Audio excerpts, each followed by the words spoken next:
there's an information asymmetry between the CEOs of these companies and the president, and it's alignment problems all the way down. Yeah, and so, for example, like, I'm not a lawyer. I don't know the details about how this would work out, but I have a sort of like high-level strategic picture of the fight between the White House and the CEO, and the strategic picture is basically the White House can sort of threaten, here's all these orders I could make, Defense Production Act, blah, blah, blah, blah, blah, blah. I could like do all this terrible stuff to you and basically disempower you and take control.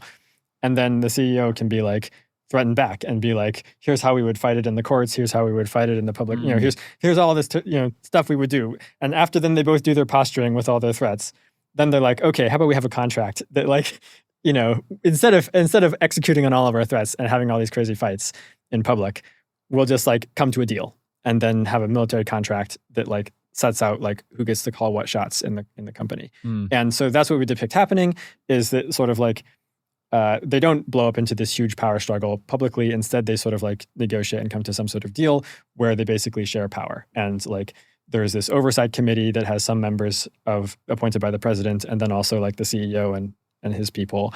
And like that committee votes on high-level questions like what goals should we put into the superintelligences. Yeah. So we were just getting lunch with a prominent Washington, D.C. political journalist, and he was making the point that when he talks to these Congress people, when he talks to political leaders, none of them are at all awake to the possibility even of stronger AI systems, let alone AGI, let alone superhuman intelligence.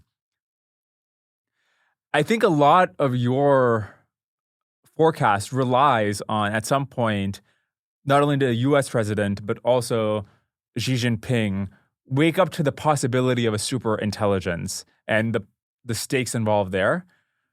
Why think that even when you showed Trump the remote worker demo, he's going to be like, oh, and therefore in 2028, there will be a super intelligence. Whoever controls that will be God Emperor forever.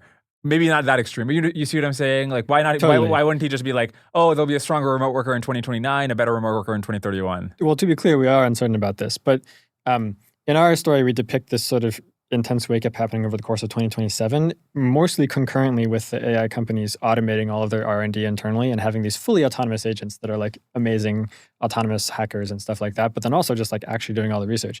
And part of why we think this wake-up happens is because the company deliberately decides to wake up the president. And this is you could imagine running the scenario with that not happening. You can imagine the company is trying to sort of keep the president in the dark. I do think that they could do that. I think that if they like didn't want the president to wake up to what's going on, they might be able to achieve that. Strategically, though, that would be quite risky for them, because if they keep the president in the dark about the fact that they're building superintelligence and that they've actually completely automated their R&D and it's getting like superhuman across the board, and then if the president finds out anyway somehow, perhaps because of a whistleblower, he might be very upset at them and he might crack down really hard and just actually execute on all the threats and like nationalize them or blah, blah, blah, blah, blah, blah, blah. They kind of want him on their side. And to get him on their side, they have to make sure he's not surprised by any of these crazy developments. And also, if they do get him on their side, they might be able to like actually go faster. They might be able to like, get a lot of red tape waived and stuff like that. And so we made the guess that early in 2027, the company would basically be like, we are going to deliberately wake up the president and like scare the president with all of these demos of crazy stuff that could happen, and then use that to lobby the president to help us go faster and to cut red tape and to like, maybe slow down our competitors a little bit and so forth.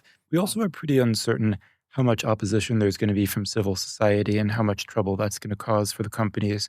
So people who are worried about job loss, people who are worried about art, copyright, things like that, maybe enough of a block that AI becomes extremely politically unpopular. I think we have OpenAI, our fictional company's net approval ratings getting down to like -40, -50 sometime around this point. So I think they're also worried that if the president isn't completely on their side, then they might get some laws targeting them, or they may just need the president on their side to swat down other people who are trying to make laws targeting them. And the way to get the president on their side is to really play up the national security implications.